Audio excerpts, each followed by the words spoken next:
Victimization is a really interesting topic because if we hold victimization within ourselves, we will tend to get very triggered by people who do the poor me, who play small, people who are always projecting their pain out on others and blaming everyone else around them for their life not working out. So if scenarios like that trigger you in other people, then as the mirror would have it, it's within you. I want you to be really compassionate with victimization because the pattern develops at a young age. This pattern comes in very often as a child, even a very young child, because we're at the mercy of our parents and we're at the mercy of our school system. So very often we can feel powerless. For example, when we're being told it's time to go to bed now and we're in the middle of playing our favorite game and it's that I don't want to, and suddenly we don't have the power, so we tend to become victims, whether it's we end up going off in a strop, whether we start shouting and roaring, so it all depends on what your style of victimization is. This is why there is such a resistance to change when we're an adult. So we're in a victim mode and we don't even recognize it. It has become so familiar. It's the suit that we wear day after day. Every day, he was at fault, she was at fault, that car came out in front of me, and we're not aware that we're playing this victim role all the time. So I want you to be so compassionate, not with the adult, but with the young child that's within you, the inner child. So if you're going to attempt to clear patterns of victimization in the points that I'm going to show you in the next few minutes, there's going to be some tapping here, different parts of the body. I want you first to recognize if there's a real strong resistance or rejection to doing it. And that's your inner child. Your inner child is going, do not take away the only power I have, which is to be the victim. So the first thing I want you to do is bring up an instance where you have been the victim, whether it's a situation or something that somebody said or did. And I want you to feel the feelings in your body at being the victim in this scenario. And as you do that, I want you to start tapping the following points. So the first point we're going to tap is stomach 1. And stomach 1 is just under the eyeball, directly under the iris. And you're tapping on the bone here, stomach 1. And I want you to say, my heart is filled with love and forgiveness. My heart is filled with love and forgiveness. So continue to tap that point and see, does the victimization feeling change?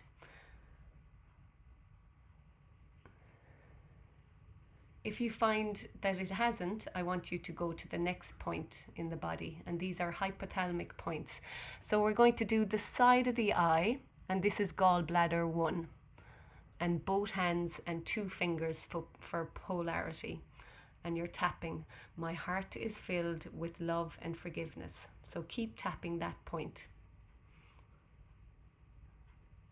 Feeling the victimization.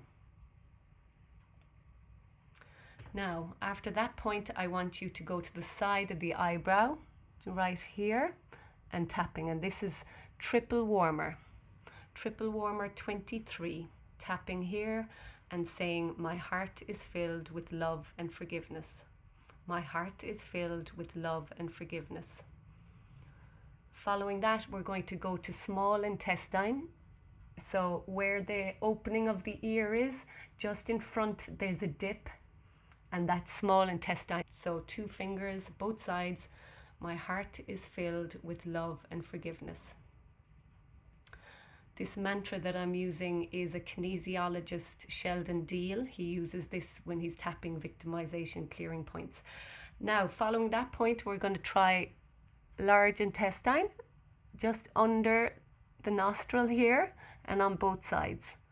That's it. So we've large intestine 20. My heart is filled with love and forgiveness. And continue using that point as well. And then the last point we're going to try is just inside the eye, where the inner canthi is, 2 fingers, and it's called bladder 1. So you're just tapping here on both sides. That's it. So keep tapping. And now I want you to feel into that memory, and maybe you can't even bring up that feeling or memory now. If at this stage, after the 6 points that we've tried, you still have the feeling of victimization, there are 2 other points that we can try. And this is governing vessel. So governing vessel 26 and central vessel 24. Here we go. My heart is filled with love and forgiveness. My heart is filled with love and forgiveness. So now I want you to feel into the body and take a deep breath.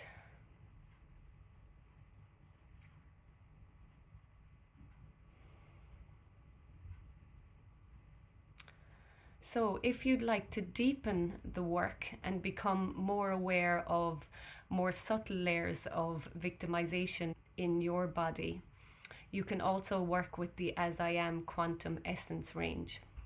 So for example, if bladder 1 was a significant point for you, you could work with the kidney and bladder support essence. If gallbladder came up, you could work with the liver and gallbladder support essence.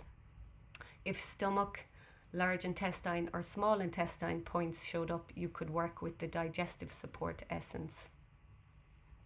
If you found it was triple warmer, governing vessel or central vessel, then in my experience, I find the transformative essences really useful. So if, for example, the victimization feeling, the sensation or feeling of being a victim showed up in the head for you, I would be looking at Jade C. If you are at a level of meditation and silence that you can observe deeper in the body, I'd be looking at opal luminescence, because that essence heightens the light within and the dark within. So it'll bring to consciousness deeper layers of betrayal, deeper layers of hatred, emotions like that. And then if you want more clarity on what's coming up in your DNA and in your cells, you could work with diamond clarity. Ideally, however, if you're working with a kinesiologist, or you're working with a homeopath, or someone who works with the As I Am essences, you could get them to check which essence is most appropriate for you. So wishing you well as you step into your full potential. Have a beautiful day. Namaste.